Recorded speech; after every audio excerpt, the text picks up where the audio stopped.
metodenya aja udah nggak jelas. Nah, Pertama iya. studi Orang komparatifnya belum pernah tidak baca ada. buku sudah Studi bisa menilai komparatifnya bukunya. dari ijazahnya Pak Jokowi. Skripsinya Pak Yakni Roy Suryo, Dr. Tifa, dan Rismond Syarifar berturut-turut diperiksa penyidik Polda Metro Jaya. Menghadapi penyidikan, ketiganya tak tinggal diam. Roy, Dr. Tifa, dan Rismond lebih dulu menyiapkan amunisi buku berjudul Jokowi's White Paper.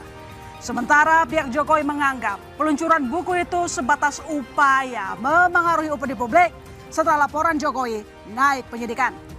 Pertanyaannya, apakah buku Jokowi's White Paper mampu mematahkan proses penyidikan yang menjerat Roy Suryo CS? Apakah pihak Jokowi perlu menjawab tantangan Roy agar membantah isi bukunya dengan cara yang sama, ilmiah, tidak dengan laporan pencemaran nama baik dan fitnah? Kita akan membahas di dua arah bersama saya, Mas Sister Tarigan.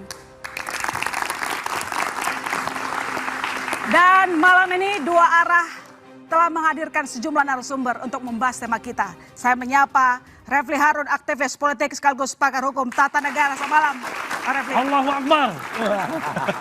Terus ya. Tim Fauji Atia Suma, terlapor dugaan pencemaran nama baik terkait dugaan ijazah palsu Jokowi. Penulis buku Jokowi's White Paper. Selamat malam. Assalamualaikum warahmatullahi wabarakatuh.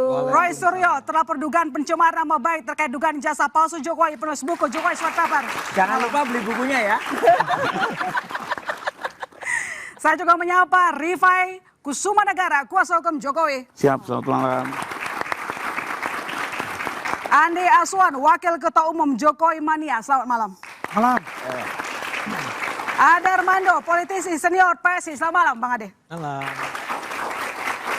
Saya langsung ke Mas Roy. Buku ini berdiri sendiri atau upaya membangun alibi narasi melawan proses penyidikan? Ya. Jadi ini nggak ada hubungannya dengan pelaporan. Nggak ada. Sejujurnya buku ini sudah kami tulis jauh sebelum itu naik ke penyidikan. Tapi kenapa baru diumumkannya sekarang di Iya kan, tengah proses Lo penyidikan? kan buku kan membutuhkan waktu untuk kemudian ditulis sampai selesai. Naik cetaknya. Naik cetaknya pun launching mungkin nanti ada sedikit meleset. Tapi nggak apa-apa, bukan meleset lah. Biar pas. Biar angkanya bagus 9 di belakang. 9? 29 nanti.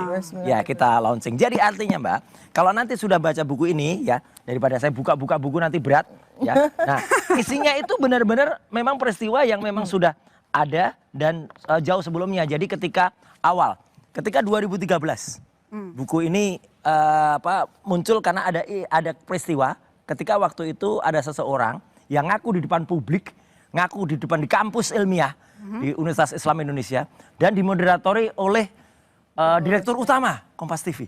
Wah, ya Mbak Rosiana, ya itu kemudian ada statement IPK-nya hanya 2. Di bawah. Itu di bawah 2 bahkan. Bawah 2. Itu di kampus loh, jadi nggak bisa dia ngomong itu saya bukan bercanda. Kalau bercanda, kenapa nggak diralat dari 2013 sampai dengan sekarang? Itulah yang membuat masyarakat kemudian bertanya-tanya gitu. Oh, ini kok aneh ya, kok ada seorang pemimpin republik ini yang IPK-nya hanya 2 kok bisa lolos dari UGM gitu loh. Dari situlah Mas Roy curiga. Iya, tapi sebelum saya masih banyak masyarakat lain yang lebih kritis terlebih dahulu. Berapa lama itu bukunya ditulis bersama dengan teman-teman? Oh, kalau buku ini ditulis sebenarnya ya mulai dari ketika awal itu ya. 2022 kalau ya, saya. 2022 itu ide. Tapi kalau bukunya nulisnya sih barusan. Gitu. Tapi ya kita kan cepet, kita kan penulis Mbak. Tiap hari itu kita nulis, ada nggak ada kasus kita juga nulis kok. Habis ada kasus kita juga nulis kok. Buku ini juga nanti ini baru saya edisi pertama. Nanti ada edisi kedua, edisi ketiga, edisi keempat, masih panjang ceritanya. Jadi acara 2 arah masih banyak, nanti bisa 3 arah, 4 arah, 5 arah. Oke, Mas Rifai, menurut Mas Rifai sendiri, apa yang dilakukan atau tiba-tiba ada buku? Apakah ini merupakan sebuah narasi melawan proses penyidikan? Ya, paling tidak kami melihat ini sebagai sebuah cara membangun alibi. Membangun alibi. Seolah-olah apa yang dilakukan oleh pihak yang selama ini mengklaim dirinya ahli adalah dalam rangka penelitian. Sekalipun memang keterangannya Bang Roy tadi agak berbeda sama keterangannya Bang Rismond pada saat kami talk show ya. Waktu itu Bang Rismond meminta penundaan karena 17-an. Tapi setelah didesak oleh host, dia menjelaskan bahwa kami menunggu selesainya soft launching buku. Dari situ kan berarti terlihat bahwa buku ini sebenarnya baru diselesaikan. Karena Mas Rifai bilang bahwa ini merupakan membangun alibi. Penyidikan yang mungkin sudah semakin lebih menegangkan kan begitu. Oke, karena tadi lebih kurang kan banyak pihak menunggu siapa tersangka. Oke, saya potong Mas. Kalau tadi Mas Rifai mengatakan bahwa ini merupakan cara dari Roy CS membangun alibi. Alibi apa yang Anda maksud?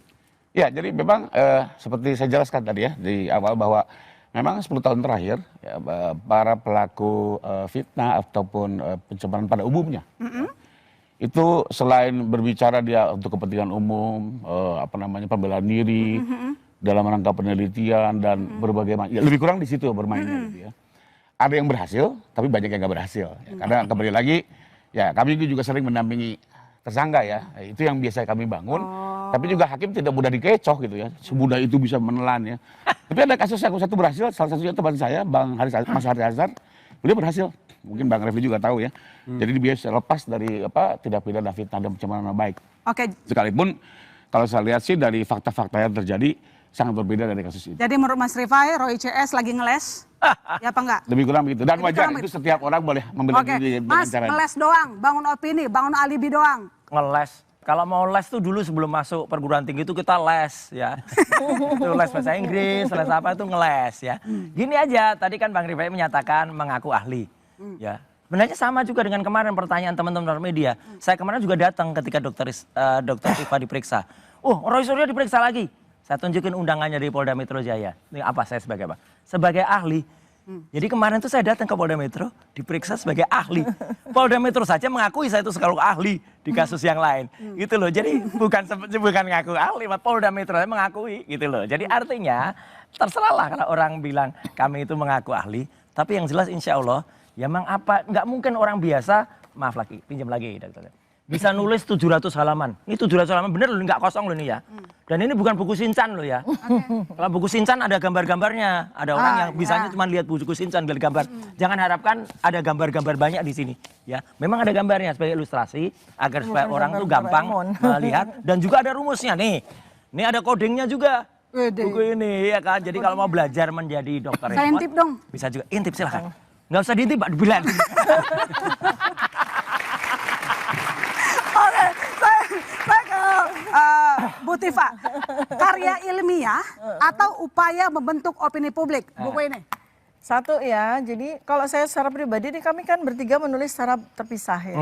Saya sendiri membuat manuskrip riset 45 riset terkait dengan inkonsistensi dan inkoherensi neurokognisi dari Joko Widodo. Itu dari sejak tahun 2022. Dan sebagian dari 45 itu rencananya saya publikasi melalui jurnal internasional. Ya, tetapi sebagiannya saya masukkan di dalam buku ini 158 halaman sendiri. Jadi dan itu adalah sebuah karya ilmiah ya. Kalau secara pribadi saya secara pribadi itu ilmuwan tuh dari sejak ribuan tahun yang lalu memang menghadapi seperti ini. Ya. Seperti Socrates ya, kemudian Hypatia, Al-Halai, Ibnu Rushd ya, Galileo Galilei. Jadi biasa saja gitu ya, kita jadi saksi, kemudian kita naik jadi terlapor, kemudian naik jadi tersangka, terdakwa, di penjara, itu biasa buat ilmuwan. Nggak ada yang kita takuti. Jadi mohon maaf ya, kalau yang selama ini setiap kali kita berdebat di area manapun gitu kan selalu yang wah nanti pakai baju orange, nanti takut di penjara. Enggak. Oke. Yang penting apa? Kewajiban kami sebagai ilmuwan sudah kami tunaikan. Ya, mau terus di luar, mau terus di mimbar kuliah, mau terus di mimbar universitas, mau di mimbar seperti ini ataupun di dalam tahanan dan segala macam, tidak ada. Tidak ada apapun yang bisa menghalangi pikiran yang terus bekerja untuk memberikan kebenaran kepada masyarakat. Dan dasarnya Mbak, di buku ini kami tulis jelas hak konstitusional rakyat dan hak asasi manusia. Nah itu ya yang menjadi dasar bagi kami. Kami punya dasar yang kuat, Undang-Undang Dasar 1945, pasal 28F. Dan ini menjadi edukasi buat masyarakat. Jangan pernah takut untuk menyampaikan kebenaran masyarakat. Oke, Mas Andi, ini murni ilmiah, tidak ada bentuk opini publik. Buku sampah. Kenapa sampah? Dalam membuat sebuah buku itu, saya mengutip kata-kata dari Kang Andar, ya, seorang penulis buku juga. Buku itu adalah jendela kalbu. Artinya ketika menulis buku itu, ya, menuangkan pikiran, menuangkan perasaan, tidak dilandasi dengan kebencian. Itu paling penting untuk itu, karena dia menuangkan buku itu untuk bisa dibaca oleh pemirsa dan bisa diresapi apa intisari dari buku itu. Kenapa saya katakan buku sampah? Penulisnya salah satu itu juga diduga ijazahnya palsu. Di mana etika dan moralitas dalam membuat buku itu? Ini perlu Siapa itu? diperhatikan juga dalam hal itu gitu loh. Karena ini mengedukasi masyarakat, membawa masyarakat mengerti atas pemikiran-pemikiran kita tanpa dilandasi yang namanya kebencian. Begitu Mbak. Kalau soal moral, salahnya gimana? Bagaimana seorang yang diduga ijazahnya palsu mengatakan ijazah yang dia teliti Sebut adalah siapa palsu. dia. Kedua, studi komparatifnya itu tidak ada. Di mana studi komparatifnya? Kalau dia ya membuat buku itu berdasarkan ada studi komparatif dari ya katakanlah ijazah yang diselidiki itu dari siapa? Dari teman-temannya Pak Jokowi itu sendiri dengan tahun yang sama. Karena begini, waktu salah satu koleganya beliau ini ya mengecek di beberapa fakultas, terutama yang dikatakan adalah skripsinya, diketemukan banyak yang tidak ada tanda tangan dari itunya, dari pembimbingnya, ini banyak sekali. kebohongan juga Fakultas ini. hukum ada, kan dibongkar semua itu. Apakah ditunjukkan? Kan kita bisa lihat.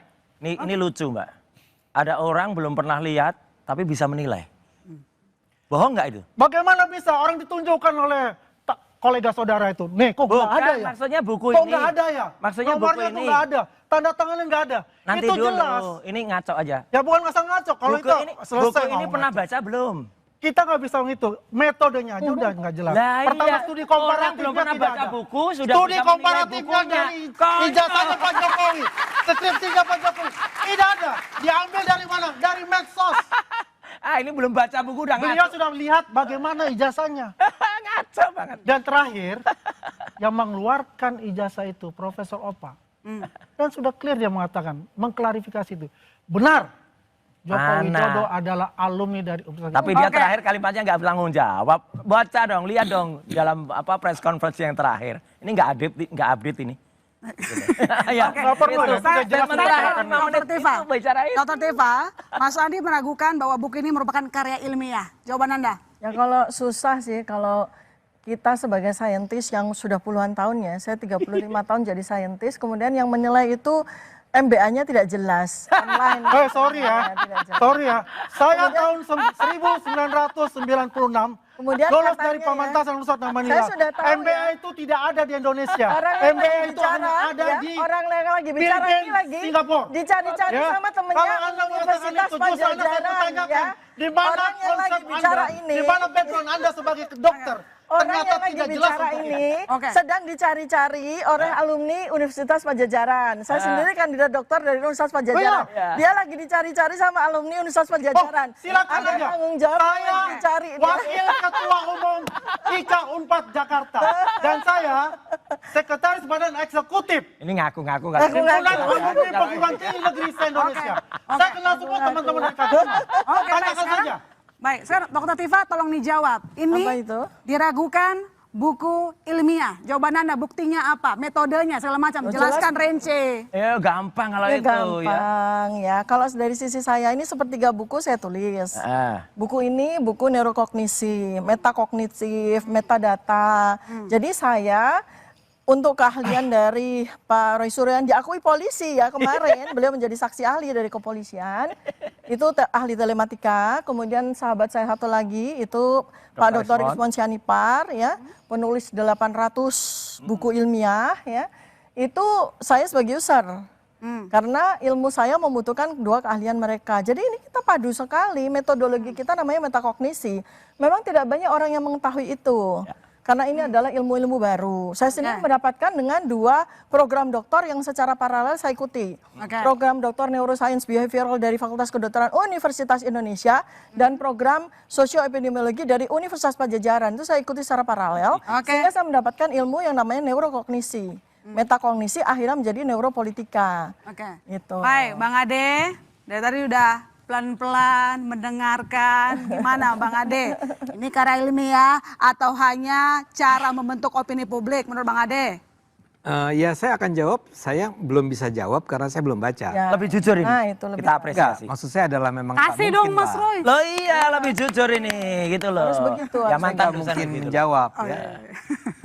Tapi sebetulnya yang saya harapkan kan semula perdebatan yang ramai selama berapa bulan terakhir ini adalah soal apakah ijazah Pak Jokowi itu palsu atau tidak. Saya duga buku ini cuma sebagian yang bisa menjelaskan itu.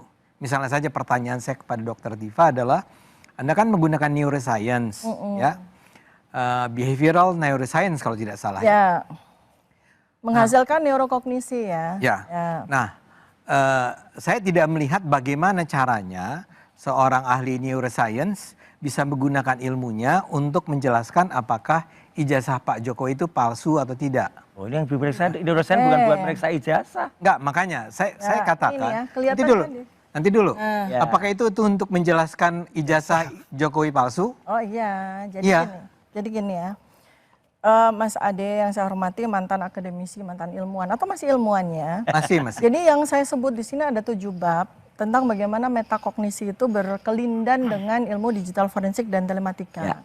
Ini menjawab dari sebuah kesulitan bagaimana seorang pejabat atau mantan pejabat yang menggunakan dokumen yang diduga tidak otentik atau palsu dengan metode yang disebut sebagai remote forensic analysis. Jadi ini Bagaimana itu? remote forensic analysis itu kita bisa melihat bagaimana kesesuaian dari perilaku, body language, face language, narasi-narasi verbal, dan dikaitkan dengan dokumennya. Dalam hal ini misalnya, ini sebagai contoh ya, saya buat contoh yang gampang saja gitu.